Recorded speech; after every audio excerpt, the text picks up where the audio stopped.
Bonjour à tous et bonne année. Jusqu'au 5 janvier, votre journal passe en mode toute image dans l'actualité de ce vendredi 2 janvier.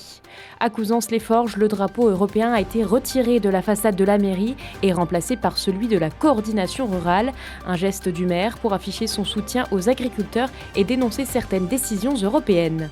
Plongé dans le quotidien des hommes et des femmes qui assurent la sécurité de nos routes en hiver, en Haute-Marne, les agents de la viabilité hivernale travaillent sans relâche pour garder les axes dégagés et praticables, souvent dans des conditions difficiles. Un coup d'œil sur la météo de ce vendredi, une journée hivernale est bien grise dans nos départements. Les nuages domineront avec des chutes de neige possibles, les températures resteront basses, proches de 1 degré au meilleur de la journée, avec des minimales autour de -1 degré. À Couzance-les-Forges, dans la Meuse, le drapeau européen a été retiré de la façade de la mairie. Le maire a choisi de le remplacer par celui de la coordination rurale pour marquer son soutien aux agriculteurs et interpeller les pouvoirs publics. Un geste symbolique déjà observé dans d'autres communes de la Meuse, comme nous le montre Julien De Bruyne. C'est un geste symbolique. Le drapeau européen descend et celui de la coordination rurale prend sa place. Un acte volontaire du maire de Couzance-les-Forges pour afficher son soutien aux agriculteurs et dénoncer certaines décisions européennes, notamment autour du Mercosur. Ce choix intervient dans un contexte de tensions croissantes dans le monde agricole. Hausse des charges, concurrence étrangère et normes européennes jugées trop contraignantes, autant de sujets régulièrement dénoncés par les élus ruraux. L'action est symbolique, mais de toute manière, la finalité de la signature du Mercosur, c'est la mort de l'agriculture française. Tout ça au bénéfice de l'Allemagne, qui souhaite justement cette signature pour pouvoir commercer ses voitures, ses automobiles. Il devrait, et il y a longtemps que la coordination rurale réclame l'exception agriculturelle. Ça ne se met pas en place. Il y a des députés qui commencent à la réclamer, mais ça se mettra en place quand il sera, à mon avis, beaucoup trop tard.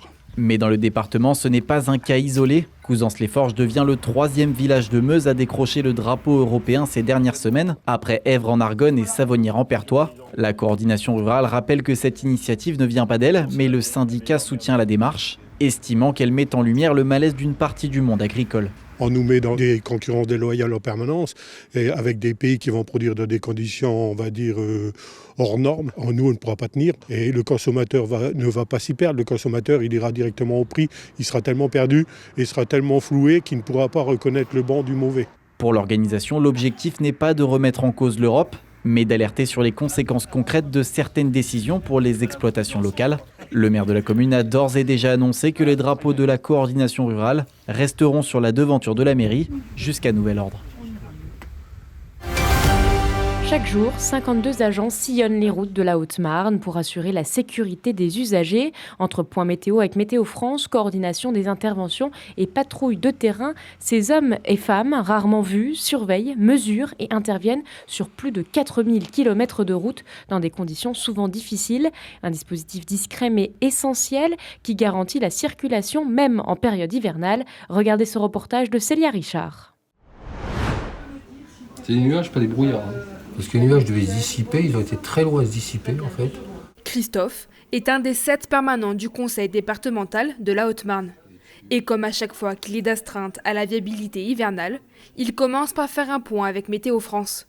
Dès 16h, il se renseigne et analyse les courbes avant de faire le point avec l'expert. Ce qu'il pense, c'est que si les nuages sont trop épais, on a comme un risque de formation de gouttelettes. Donc formation de gouttelettes avec des routes comme ça, des routes gelées, ça pourrait très bien faire du verglas. Après le point météorologique, il appelle ses responsables d'intervention sur le terrain pour faire un bilan de la situation. Je vais leur dire ce que m'a dit le météorologue, les dernières infos, ils vont recroiser avec leurs données et là ils vont me proposer des heures de patrouillage. Donc avec eux j'en discuterai et puis on va essayer d'avoir quelque chose d'assez homogène en fonction des données. Et par exemple typiquement là on sait que ça va arriver par le nord, donc le nord va sortir un petit peu plus tôt. Donc il y aura un permanent qui sera ici. Si jamais il y a un souci, le permanent pourra toujours activer les gens du sud plus tôt que prévu. Quelques heures plus tard, c'est Alexandre qui prend le relais en tant que responsable d'intervention. Là j'en suis déjà à 2, 4, 6, 8 agents plus un patrouilleur. Depuis une demi-heure on fait partir tous les camions sur nos axes prioritaires parce que j'ai le patrouilleur et puis des agents qui patrouillent et puis tout est givré et on doit intervenir. Donc là on va faire tout le RP donc avec des tiroirs. Donc comme on peut voir, on a nos RP sans tiroir. Donc les tiroirs, c'est des fois des petits axes comme la ville au bois. Donc là, On traite tout parce que ça va faire 5 jours que ça gèle et ça gifle, ça dégèle, ça gifle, ça dégèle. Et on a des plaques généralisées et ça commence un peu à glisser sur nos routes. Il coordonne les actions sur le terrain pour les 5 centres du secteur Chaumont.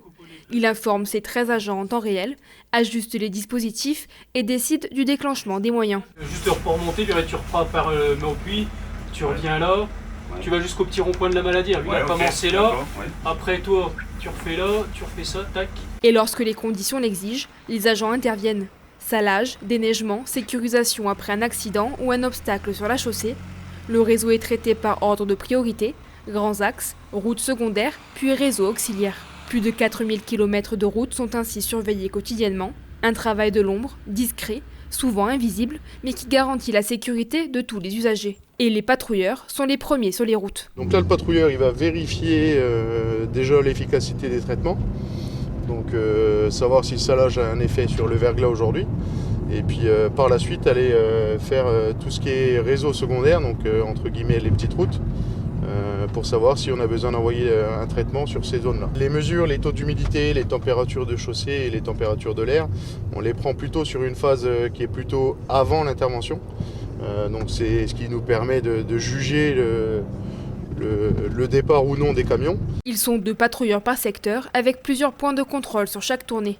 Cette nuit, Nicolas est le patrouilleur numéro 2.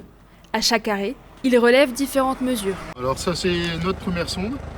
C'est celle qui va faire les relevés de température au sol. Et ensuite la deuxième sonde, c'est celle qui va nous prendre la température de l'air et le taux d'humidité dans l'air. Une fois les données obtenues, il retransmet tout au RI. Donc sur une feuille de point de patrouille.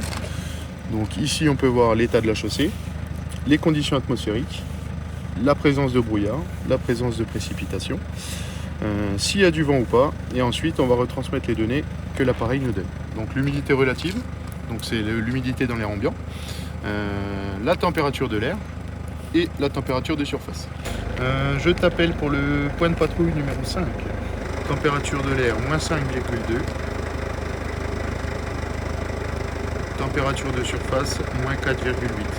Au total, 52 agents travaillent quotidiennement à la viabilité hivernale. Depuis ce mardi 30 décembre, la Haute-Marne fait partie des départements placés en vigilance jaune neige-verglas par Météo France.